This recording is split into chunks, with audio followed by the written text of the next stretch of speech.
দিনটি ছিল রাখি পূর্ণিমার আগের দিন। হঠাৎ আমার ইচ্ছে হলো যে রাখি বানাবো। সেই মতো বসেও পড়লাম। বাড়িতে যেসব জিনিসপত্র ছিল সেগুলো নিয়েই বসে পড়লাম রাখি বানানোর উদ্দেশ্যে।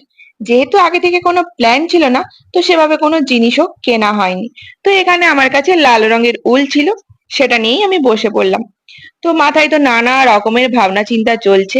এদিকে ইউটিউবেও দেখলাম, বাট ওখানে বিভিন্ন কালারের উল দিয়ে বিভিন্ন রকম ডিজাইন আছে। বাট আমার কাছে তো এই মুহূর্তে, মানে তখন সেই মুহূর্তে ওই একটা কালারেরই উল ছিল। তাই ভাবলাম যে বানানো যেতেই পারে যে কোনো কিছু। যা বাবা সেই কাজ। তো বানাতে শুরু করলাম। বাট রাখি বানানোর পর আবার রাখিটা আমাকে খুলতে হলো। সেটা কিসের জন্য জানো তো? ওই যে তাড়াহুড়ো, ভীষণ তাড়াহুড়ো করে বানাতে যাচ্ছিলাম। কারণ আমার ভাই বোনদের পাঠাবো বলে।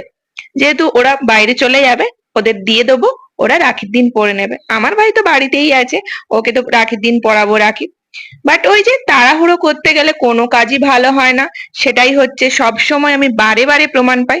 ওই জন্য যে কোনো কাজ হাতে সময় নিয়ে করতে হয়। হাতে সময় নিয়ে করলে তাড়াহুড়োর কোনো ব্যাপার থাকে না, আর জিনিসটা খুব ভালো হয়। হয়তো আমি হাতে সময় নিয়ে করলে জিনিসটা আরো সুন্দর হতো। হ্যাঁ, আমি অনেকদিন পরে এইসব জিনিস বানাচ্ছি, মোটামুটি হয়েছে। বাট আমার মনের মতো ঠিক হলো না এবছরের রাখিটা। বাট আগের বছর যদি রাখি বানানোর কোনো ইচ্ছে থাকে, সেটা আগে থেকেই ভাবনা চিন্তা করে নেবো। আমি রাখি ডিজাইন করতে চাইছিলাম একটু অন্যরকম ভাবে। ক্লে ছিল আমার কাছে, আরো অনেক কিছু ছিল, ড্রয়িং করেও করতে পারতাম। বাট ওই যে তাড়াহুড়ো, তাই তো আর মনের মতো কিছু হলো না। ওই জন্য সবকিছুই সময় নিয়ে করতে হয়।